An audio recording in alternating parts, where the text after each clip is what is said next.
देखिए Pakistan international airlines का PIA का एक विमान गिर गया है। अभी क्यों गिर गया है इसका भी इन्वेस्टिगेशन चल रहा है। इसको हम लोग अभी जब इन्वेस्टिगेशन आ जाएगा तो उस पर क्यों गिरा था इसकी जानकारी बाहर आ जाएगी। तो अभी जो मेन खोज चल रहा है वो ब्लैक बॉक्स का चल रहा है। तो हम सोचे कि इसके लिए आपको जानकारी दे दें ब्लैक बॉक्स क्या होता है। देखिए ध्यान से, ये आपके सामने एक जहाज दिख रहा है। ये जहाज पूरा है, इसमें एक दो चीज थोड़ी है, पूरा एकदम समझिए कि इंजीनियरिंग का एक चलता फिरता नमूना है। हजारों इसमें मशीनें लगी हुई है जहाज पूरा में, और इसमें जो मुसाफिर बैठे रहते हैं वो छोटे मोटे लोग होते हैं, फ्लाइट वाले टाइप होते हैं। इनकी जान को बचाना जरूरी है, हालांकि बचाना तो कभी कभी सब कुछ जानते हैं। लेकिन अगर कोई फ्लाइट हवा में उड़ रहा है और वो क्रैश हो गया, विमान दुर्घटनाग्रस्त हो गया, तो इसमें केवल दो लोगों की गलती हो सकती है। या तो पायलट की गलती होगी या तो इस प्लेन में कोई खराबी आ गई होगी, इसलिए ये जहाज गिरा होगा। लेकिन आज तक देखा गया है कि 90% विमान दुर्घटना में कोई जिंदा ही नहीं बचता। अब ये कोई जिंदा ही नहीं बचा तो कोई बताने वाला ही नहीं कि भाई गलती किसकी थी। और अगर हमको ये पता नहीं चलेगा कि किस गलती से ये विमान गिरा, तो हो सकता है कि अगली बार हम गलती को दोहरा दें। अब गलती फिर दोहराएंगे तो फिर बहुत से लोग जान जाएंगे। तो इससे बचने के लिए एक इसमें मशीन लगाई गई, उस मशीन का नाम है ब्लैक बॉक्स। ब्लैक बॉक्स से दो क्वेश्चन अक्सर दिमाग में आता है कि ब्लैक बॉक्स लगता कहां है। तो ये ब्लैक बॉक्स जहाज के पिछले हिस्से में लगा होता है। ऐसा माना जाता है कि जहाज अगर कहीं क्रैश करती है तो आगे से ही क्रैश करती है, तो पिछला हिस्सा थोड़ा सा ज्यादा सुरक्षित होता है। हालांकि बैठने के लिए ये जो विंग्स है, बीच का हिस्सा, ये जो डना होता है, उसके पास का सीट ज्यादा अच्छा माना जाता है। तो ब्लैक बॉक्स की लोकेशन अगर पूछा जाए तो पीछे की ओर होता है। और ये ब्लैक बॉक्स जो होता है ये किस कलर का दिखता है? तो ये ऑरेंज कलर का दिखता है। देखिए ध्यान से, ये है ब्लैक बॉक्स। ये ब्लैक कलर का होता है, ये ऑरेंज कलर का होता है। ये ब्लैक बॉक्स है। इसे ऑरेंज क्यों बनाया गया? तो ध्यान से समझिए, इसमें दो खासियत। इसे ऑरेंज इसलिए बनाया गया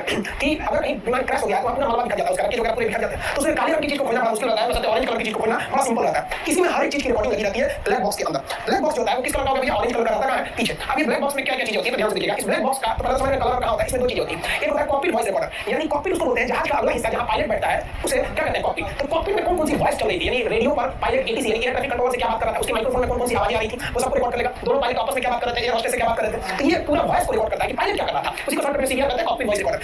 इससे ये पता चलती है कि कहीं से पायलट ने कोई गलती नहीं की। दूसरा होता है फ्लाइट डाटा रिकॉर्डर कि फ्लाइट जिसको कहते हैं एफडीआर, फ्लाइट डाटा रिकॉर्डर। ये पूरी जहाज की इंफॉर्मेशन को रख रहा था कि जहाज में क्या हो रहा था। अब जहाज में ये लगभग 80 डाटा को स्टोर करके रखता है, 80 पैरामीटर्स को अपने आप में स्टोर करता है। ये केवल आवाज को रिकॉर्ड करता है कि पायलट क्या कर रहा था। अब आप कहिएगा कि 80 पैरामीटर्स क्या होते हैं, तो ध्यान से देखिए 80 पैरामीटर्स में क्या हो गया। ये कोई जहाज है, अब इसमें बहुत सारी चीजें होंगी कि जहाज कितने डिग्री एंगल पे झुका है, कितने टाइम पर कितना झुका था। ये फ्लाइट डाटा रिकॉर्डर में रिकॉर्ड हो रहा है, कॉकपिट वॉइस रिकॉर्डर में नहीं हो रहा है, फ्लाइट डाटा रिकॉर्डर में। दाईं ओर कितना झुका था, बाईं ओर कितना झुका था, आगे से कितना उठा था, पीछे से कितना था, ये कितने आरपीएम के पे इसके प्रोपेलर घूम रहे थे, इसका लैंडिंग गियर खुला था या बंद था, फ्यूल कितना था, फ्यूल का टेंपरेचर कितना था, इंजन का टेंपरेचर कितना था, ये बाहर का टेंपरेचर कितना था, बाहर हवाएं किस दिशा में आ रही थी, प्रेशर कितना था, नीचे ग्रेविटी कितनी थी। मतलब हर एक चीज जहाज का एक चीज को कौन रिकॉर्ड करता है? Flight data recorder. और फ्लाइट डाटा रिकॉर्डर जहाज की हर एक जानकारी यानी 80 पैरामीटर्स को रिकॉर्ड कर लिया। यानी जहाज में कहीं भी कोई गड़बड़ी आई, टायर में हवा था या नहीं, मतलब ये कुछ चीजें जहाज की फ्लाइट डाटा रिकॉर्डर में रिकॉर्ड हो जाती है। और पायलट ने क्या बात किया तो उसमें रिकॉर्ड हो जाता है। और जब भी कभी विमान क्रैश करता है तो उसकी घटना की जानकारी किससे होती है? ब्लैक बॉक्स से होती है। जिस तरह से कोई आदमी कैसे मरा है इसको जानने के लिए हम पोस्टमार्टम करते हैं, तो आप समझिए कि जहाज का क्या है पोस्टमार्टम। अमूमन जब भी क्रैश होता है तो ये फ्लाइट डाटा रिकॉर्डर यानी ब्लैक बॉक्स मिल जाता है। कभी-कभी ये नहीं मिल पाता। जैसे 2014 में मलेशिया का एक एयरलाइंस विमान दुर्घटनाग्रस्त हुआ था, MH370। आपको याद होगा MH370, इसको बहुत खोजा गया लेकिन ये विमान दुर्घटनाग्रस्त हुआ, ये कभी मिला ही नहीं इसका ब्लैक बॉक्स। अगर मिल जाता तो हम उसका पता लगा सकते थे। अब ब्लैक बॉक्स की बात करेंगे तो अब ये देखिएगा, ये कॉकपिट है। इसमें क्या लगाएगा? इसमें कॉकपिट वॉइस रिकॉर्डर। जो पायलट जहां बैठता है उसे क्या कहते हैं? कॉकपिट। इसमें सारी बातों को रिकॉर्ड करेगा कॉकपिट वॉइस रिकॉर्डर। ये कॉकपिट वॉइस रिकॉर्ड कर सकता है। अब दुर्घटनाग्रस्त अगर जहाज हो गई तो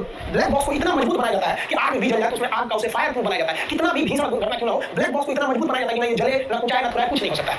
ऐसा भी हो सकता है जहाज पानी में गिर सकता है। जैसे यूएस एयरलाइन की जहाज थी जिसका नाम हडसन नदी में गिरी थी, उसका इंजन काम नहीं कर रहा था तो पायलट ने नदी में उतार दिया और लोगों की जान भी बचा ली गई थी। तो इस स्थिति में क्या होगा? जहाज डूब जाए समुद्र में, तो उस स्थिति में ब्लैक बॉक्स को इस तरह से डिजाइन किया जाता है कि उसके अंदर बैटरी लगा दी जाती है और वो बैटरी 1 महीने तक चलता है। और वो बैटरी जो होती है वो सिग्नल छोड़ती रहती है। उस सिग्नल की मदद से 1 महीने के अंदर हम उस ब्लैक बॉक्स को ढूंढ सकते हैं और ये पता लगा सकते हैं कि दुर्घटना कैसे हुआ था। तो इसका मतलब आप समझ गए कि ये ब्लैक बॉक्स जो होता है कितना मजबूत होता है। तो ये कहने के लिए ब्लैक बॉक्स है, लेकिन ये होता है किस कलर का? ऑरेंज कलर का होता है। अभी पाकिस्तान का जो पीआईए विमान दुर्घटनाग्रस्त हुआ है उसके ब्लैक बॉक्स में निकाला जाएगा, कॉकपिट में क्या बातें हो रही थी उसको सुना जाएगा। आप सुने होंगे कि पायलट बोला था मेडे मेडे। तो मेडे का मतलब क्या होता है? देखिए, जब भी कोई विमान दुर्घटनाग्रस्त है उसके साथ कोई समस्या होती है तो हेल्प नहीं चिल्लाता है, वो होता है मेडे मेडे। वो एक टेक्निकल कोड है मेडे का मतलब। हेल्प अगर कहेगा तो जनरली इंग्लिश में अक्सर लोग हेल्प कर देते हैं, एयर होस्टेस आपको कुछ खाना बता, प्लीज हेल्प मी। तो हेल्प एक बड़ा कॉमन चीज हो गया। इसलिए एयरलाइंस वालों ने सोचा कि अगर ये हेल्प चिल्लाएगा तो लोग इसे कॉमन ले लेंगे तो और ज्यादा इस पर रिस्पॉन्ड नहीं करेंगे। इसलिए एक ऐसा शब्द निकाला गया जिसका अमूमन कोई प्रयोग नहीं होता है और उसे बोलने में जबान भी नहीं लड़खड़ाती है। अगर हेल्प चिल्लाएगा तो अजीब टाइप का लगेगा। तो मेडे मेडे मेडे। अब मेडे ऐसा चीज है जो नॉर्मल यूज नहीं होता है। मेडे का मतलब एक्सट्रीम इमरजेंसी। तो उसके लिए सारा मैंने खाली कर दिया था कि भैया पूरे एयरपोर्ट में जहां अंदर जाओ हर चीज खाली है कि तुम इमरजेंसी में हो। तो मेडे का मतलब क्या होता है? इमरजेंसी, एक्सट्रीम इमरजेंसी, उसे क्या कहते हैं? मेडे। आई होप आप ब्लैक बॉक्स समझ गए होंगे ये कहां लगता है, कैसे काम करता है। अब इसके बारे में क्या अभी जो पीआईए का विमान दुर्घटनाग्रस्त हुआ है उस पर क्या आता है रिपोर्ट, उसके बारे में फर्दर जानकारी होगी तो आपको मिलते रहेगी।